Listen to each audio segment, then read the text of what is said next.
Ito ang mga maiisip niya kapag nag-no contact ka.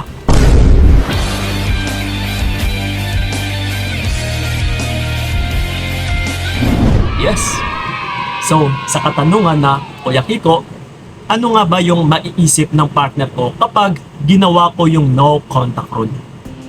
Lalong-lalo na sa mga natatakot dyan, sa mga nagdadalawang isip na gawin yung no contact rule, is tatalakayin po natin sa video na ito. No? Base ito sa karanasan and base ito sa totoong pangyayari sa bawat buhay natin dito sa mundo. Kasi sa dinami-dami na namin ang nakakausap, no? Baga pa sa realidad ng mga pangyayari is ito po talaga yung karamihan or pinaka-common na maiisip or magagawa ng isang tao kapag ginawan mo ng no contact rule or kapag dumistansya ka no sa tao na ito. Based sa studies utol, no, based na rin sa mga nakakausap talaga namin. Kasi ito no, nung nakaraang araw ay meron po akong nakausap na siya mismo yung nagloko. Okay, so bigyan ko kayo ng isang perspective ng isang taong nagloko kung ano yung mga naiisip niya nung ginawa ng partner niya yung no contact rule. Yeah, nakausap ko siya one-on-one. So, yun nga ang ginawa ng partner niya kasi nag-no contact, and yung tao na ito na nakausap ko is siya po kasi yung nagloko. So ngayon, nagpa-consult siya sa akin kasi ang gusto niyang mangyari ay yung mapatawad siya or mai-win back, no, na maibalik niya yung partner niya sa kanya. Kumbaga pa, humantong din siya sa pagsisisi. Oh. Kasi ito no, yung tao na ito is nasa ibang bansa. Okay, si lalaki nasa ibang bansa. No, lalaki po yung nagloko. So, nasa ibang bansa po siya and then si babae ay nandito sa Pilipinas.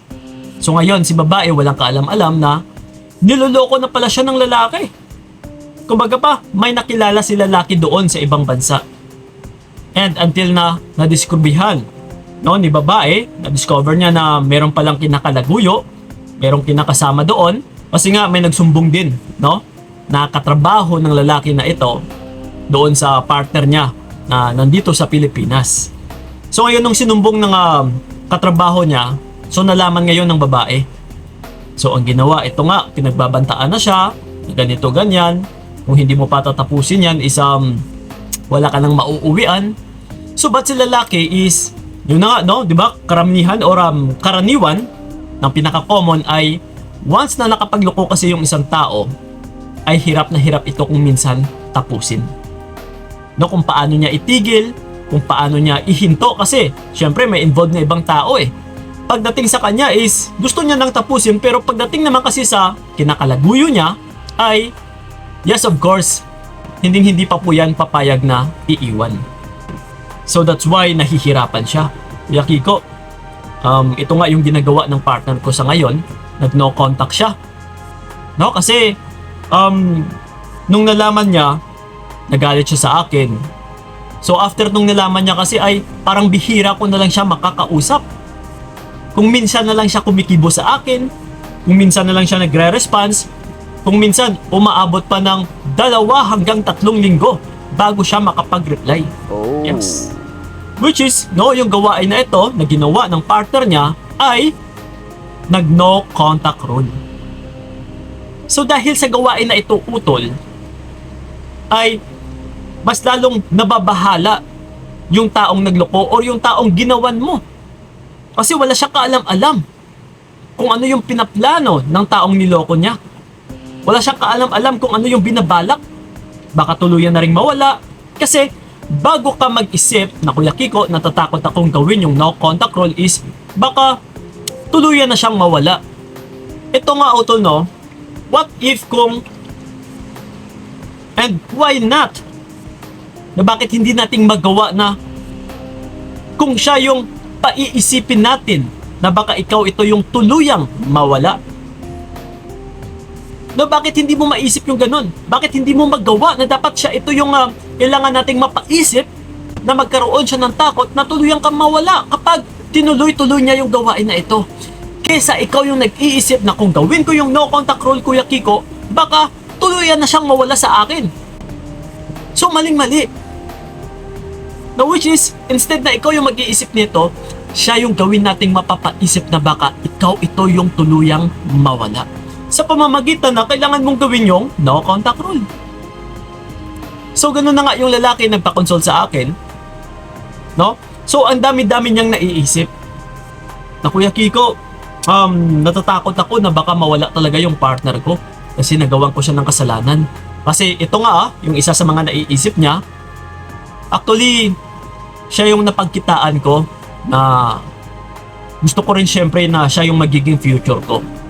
Pero dahil sa bugso ng damdamin, dahil na rin sa tukso, ay yes, nadali siya. No, kumagat siya sa mga tukso or nagpatukso siya. Pero dahil nga rin dito ay kumbaga pa for entertainment lang sana pagdating sa lalaki. No, gusto ko lang sana mag-enjoy. Pero kung hahayaan kasi natin yung lalaki utol, no, sa mga kababaihan dyan, ay syempre, gagawin at gagawin talaga ng lalaki kung saan siya mag-e-enjoy. No, mambababae. No, kung pwede na lang, kung 10 yung babae niya, is gagawin talaga ni lalaki. Pero syempre, pagdating naman sa babae or sa partner, ay masakit ito. Di ba? Masasaktan ka talaga. So, hindi naman tama. So, bakit natin hahayaan na i-tolerate na kahit magpakanda happy pa siya sa ibang tao, no, bakit natin hahayaan? So, kailangan is meron tayong magawa. Sa pamamagitan na hindi natin pwedeng hayaan na kahit may ibang babae na siya is nandiyan ka pa din. No, kailangan talaga is meron kang magawa kasi kung nagagawa ng partner mo na kahit may ibang babae na siya and then wala ka ring nagagawa, wala kang actions or wala kang consequences or parusa kasi takot ka na mawala siya kung gagawin mo yon, ay isa lang po yung ma-validate ng partner mo.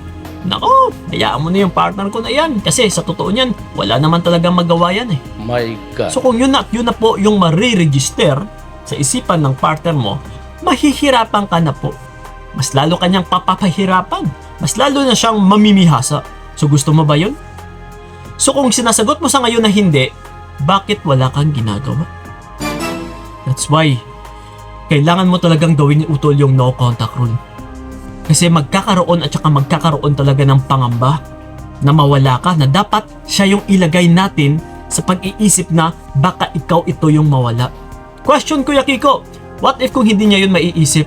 Ikaw utol, okay lang ba sa'yo na mag-stay sa isang lalaki na hindi ka naman pala ganun ka-importante? Andito mo talaga malalaman kung importante ka sa kanya o hindi. Kasi kung hindi lang din naman, ano pa yung rason bakit kailangan mo pang mag-stay? No? Ngayon, kung dito mo malalaman na hindi ka naman pala minamahal, atras ka na. No? Kaysa mag-aksaya ka pa ng panahon mo dyan, alam mo na pala na hindi ka naman pala minamahal na hindi ka naman pala ganun ka-importante sa kanya Yes. So huwag na huwag po kayong matakot na malaman kung totoong minamahal kayo ng partner ninyo o hindi. Sa pamamagitan na kailangan mo ring dumistansya or tanggalin yung presensya mo sa taong ito. Ganun na po yun para ikaw dapat yung i-win back niya dito. Hindi yung siya yung kailangan mong i-win back. Nagigets? Okay? So yun ang po mga utol, pasensya na, ang lakas ng ulan. Sana'y narinig tayo dyan, no? So yun ang po, maraming salamat. And then sa mga gusto ako makausap one-on-one, PM nyo po kami sa aming FB page na Payong Kaibigan ni Kiko. Yes, mag-usap-usap tayo doon. Magsiset po tayo ng appointment. And then, sa may mga katanungan man dyan about sa video na ito, you can leave a comment na dyan sa ilalim and sasagutin namin yan, lalong-lalo na sa pinaka-latest upload Payong videos namin. No, dyan po kami nagre-reply sa aming YouTube. So yun lang po, maraming salamat. So ingat kayo, God bless and stay safe pala sa kung saan man merong bagyo sa ngayon. No, ingat-ingat po kayo dyan. God bless and babush! Binigay ko lahat para wala kang masama.